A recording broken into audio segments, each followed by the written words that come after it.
ఒరే నాని. ఒరే నానియా? ఇంకా నయం ఒరే కూలి అని పిలవకుండా పేరెట్టి పిలిచింది. ఇప్పుడు వచ్చిందేంటి? ఏంటమ్మా లగేజ్ తో దిగిపోయావు? బుద్ధుందా నీకు? ఆయన బాధలో ఉంటే పక్కనే ఉండి చూసుకోవాల్సిందేనే కదా. ఈ లగేజ్ పైన పెట్టు. ఇది ఏమన్నా షెడ్ అనుకున్నారా, మడతమంతా లాడ్జ్ అనుకున్నారా? రోజుకు ఒకరు దిగిపోతున్నారు.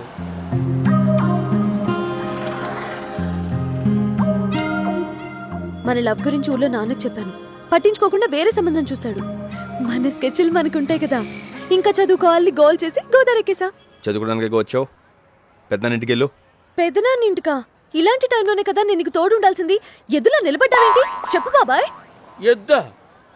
ఓకేమ్మా, ఎద్దని హర్ట్ చేసిన బాబాయ్ టచ్ చేసావు.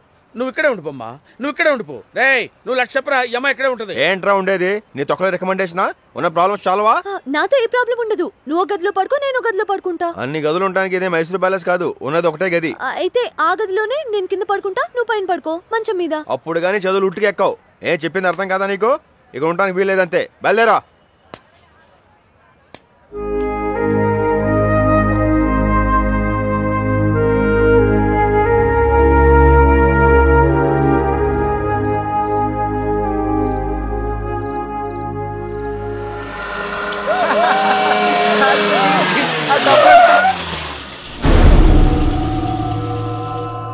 ఒక్కతే ఉంది, పైగా ఊరు నుంచి దిగినట్టుంది. అడుగుదామా? పదరా. Let's go.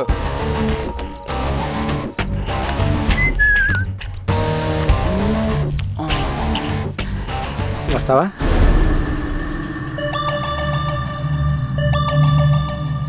వస్తా. అదేంట్రా అడగని వచ్చేతనుంది? ఐటమ్ రా, చూస్తుంటే తెలియట్లా. ముందే రేటు మాట్లాడేసి, లేకపోతే తర్వాత గొడవ అయిపోద్ది కదా. ఎంత? అదే రేట్ ఎంత అని. అదేమి నాకు తెలీదు. పైన మా వాడున్నాడు, వెళ్ళి అడగండి. మేడ మీద మీడియేటర్ ఉన్నారంటరా.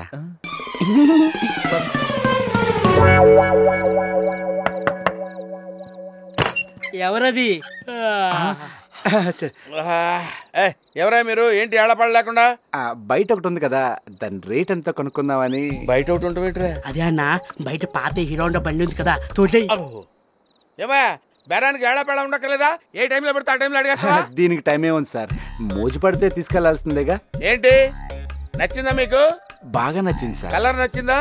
Super sir. ముందు రేట్ చెప్పండి, ఆగలేకపోతున్నాను సార్. అంత టెంప్టింగ్ గా ఉందా?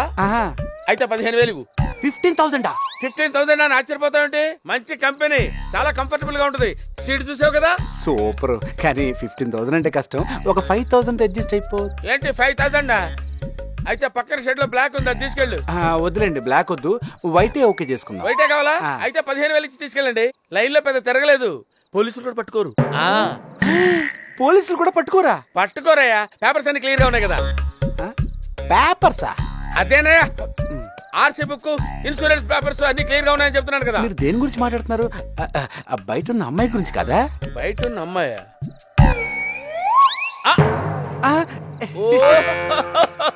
మీరు బయట ఉన్న అమ్మాయి గురించి బేరమాడారు ఇప్పటిదాకా? ఆ బండి ఓనంది నేను కాదమ్మా, లోపల ఉన్నాడు, పిలుస్తానుండు. రే నీ బండికి బేరం వచ్చిందిరా. భాను గురించి కస్టమర్లు వచ్చారు. రేట్ అంతా చెప్పండి సార్. సార్ మమ్మల్ని కొడతారేంటి సార్? ఆ అమ్మాయి చెప్పింది మీతో రేట్ మాట్లాడుకోమని. వెళ్ళు, ఆ అమ్మాయిని అడుగు, మమ్మల్ని అడుగుతావంటే. ఏంటి రేటు గీటు అంటున్నావంట? ఏం చేయను, నువ్వు లోపలికి రానివ్వలేదుగా. రానికపోతే సెంటర్ లోనే దుకాణం పెట్టేస్తావా? ఇంకా లోపలికి రానివ్వకపోతే వచ్చిన వాళ్ళందరినీ ఇలాగే పంపిస్తా.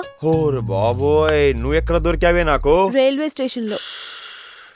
సరే తగలడు. సార్, పురుషోత్తం గారు మా కంపెనీలో ఇన్సూరెన్స్ కట్టారు. పేపర్స్ చూసి సంతకం పెడితే. నా సంతకమా? నామినీగా మీ పేరే ఉంది సార్.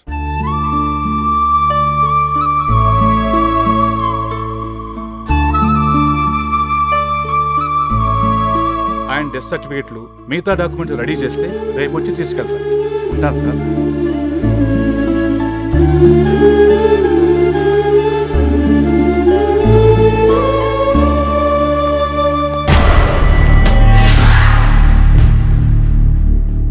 నమస్కారం రామకృష్ణ గారు.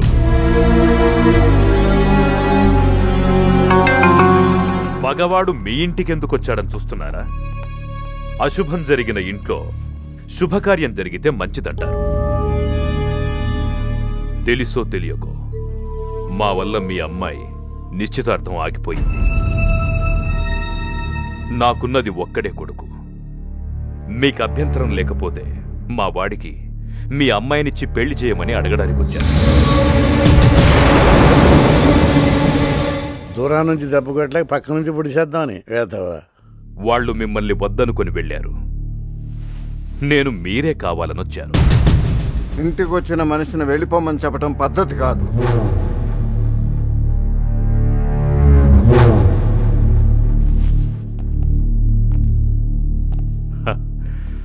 ఆయన ఇంకా పాత పగ మర్చిపోయినట్టు లేదు. మీరైనా చెప్పండి అయ్యా మీ నాన్నకి. మా నాన్నగారు ఇంకా బాబాయ్ పోయిన బాధలోనే ఉన్నారు. మేము ఆయనతో మాట్లాడి ఒప్పిస్తాం. మీరు పదండి అంకుల్. ఏంటి వదిన నువ్వు చెప్పేది?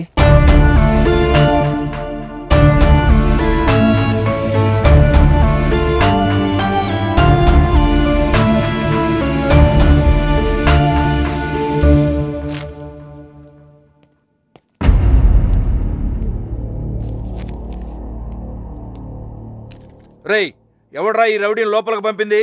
బయటికి తోసేయండి. సార్ నేను చెప్పేది కొంచెం వినండి సార్. ఏంట్రా వినేది? ముందు బయటికి పోరా. ఆ రోజు జరిగిన దానికి కారణం నేను, నా పిచ్చి కోపం. నన్ను కొట్టండి, తిట్టండి, కానీ మీ కోపం నా చెల్లిని చూపించకండి ప్లీజ్. ఎవరి కోసమో నా నిర్ణయాన్ని మార్చుకోను అని ఇష్టం లేని పెళ్లి చేసి మీ అబ్బాయిని బాధ పెడతారా సార్?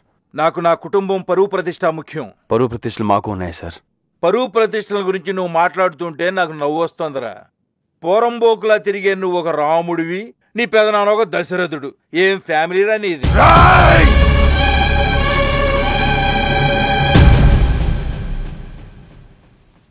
నా ఇంటికొచ్చి నా కాలరే పట్టుకుంటావా?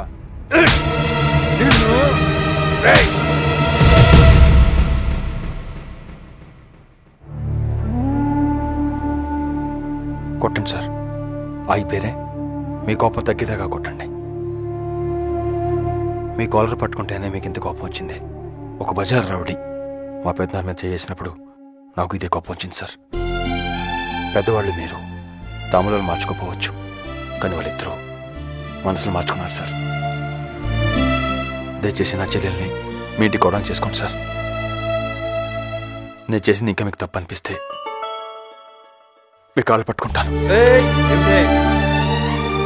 చెల్లెలి సంతోషం కోసం పరాయివాడి కాళ్ల మీద పడేవాడు రౌడీ కాదు. ఈ పెళ్లి నీ చేతుల మీదుగానే జరిపించు. వద్దండి, మా పెద్దనాన్న నన్ను పిలిచేంత వరకు అక్షంతలు వేసే అదృష్టం నాకు లేదు. నేను ఉన్నా లేకపోయినా మా చెల్లెలి పెళ్లి మాత్రం బాగా జరగాలి. తప్పకుండా నువ్వనుకున్నట్టే జరుగుతుంది.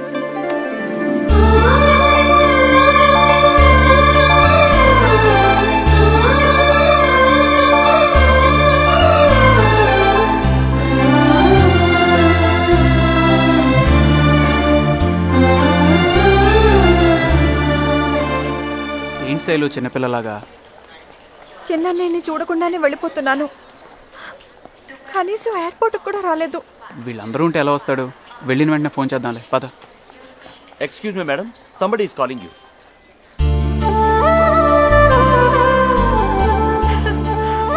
సారీ, వెళ్ళకూడదు.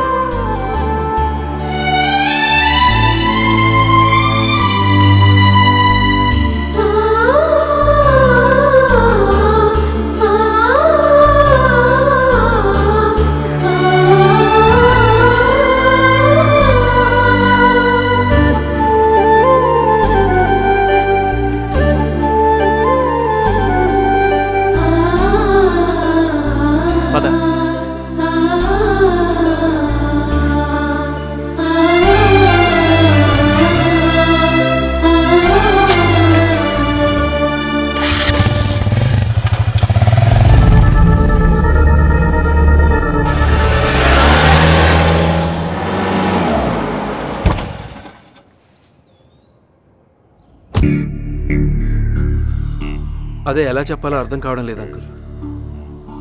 మీ అమ్మాయి భాను మా చంటిగాడితో తిరగడం చూశాను. మా ఇంట్లో ఉన్నప్పుడే మీ అమ్మాయికి మాయ మాటలు చెప్పి వల్ల వేసుకున్నట్టున్నాడు. మీ ఊరి నుంచి వచ్చినప్పటి నుంచి భాను ఒక్కరోజు కూడా మా ఇంట్లో లేదు అంకుల్. వాడితో పాటు మెకానిక్ షెడ్ లో ఉంటున్నట్టుగా తెలిసింది. ఆ రౌడీ గాడికి మాకు ఎలాంటి సంబంధం లేదు. రేపేమైనా జరిగితే మాత్రం మమ్మల్ని అడగండి.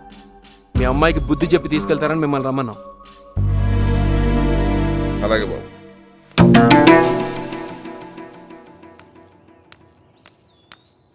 బాబాయ్, చంట అలాంటివాడు కాదు బాబాయ్. అతని మీద ఉన్న కోపంతో వాళ్ళలా చెప్పారు. చంటి చాలా మంచివాడు. నాకు తెలియదు అనుకుంటున్నావమ్మా? ఎప్పటికీ మీ ఇంట్లోనే ఉంటున్నానని నా కూతురు నాతో అబద్ధం చెబుతుందమ్మా. కానీ భాను తన దగ్గరకు వచ్చిన రోజే సంటి నాకు ఫోన్ చేసి చెప్పాడు. కన్న వాళ్ళకి తెలియకుండా పెళ్లి చేసుకుంటున్న ఈ రోజుల్లో నన్నే పెళ్లి చేసుకోమని మా అమ్మాయి అతని దగ్గరికి వెళ్తే తీసుకెళ్ళమని ఫోన్ చేశాడు చూడు. అప్పుడే డిసైడ్ అయ్యానమ్మా అతనే నా అల్లుడని. అర్జెంటుగా రమ్మని మీ ఆయన ఫోన్ చేస్తే ఏంటో అనుకున్నాను. విషయం ఇదేం తెలిస్తే అసలు వచ్చేవాడినే కాదు. వస్తానమ్మా. హలో, నేను కళ్యాణిని మాట్లాడుతున్నాను. మీ నాన్న చంటితో నీ పెళ్లి ఒప్పుకున్నారు. అవునా అక్క, నువ్వు పక్కనుంటే గట్టిగా పట్టుకుని ముద్దు పెట్టాలనిపిస్తోంది. ఆ ముద్దులన్నీ పెళ్లి దాకా దాచుకొని మీ ఆయనకే పెట్టు.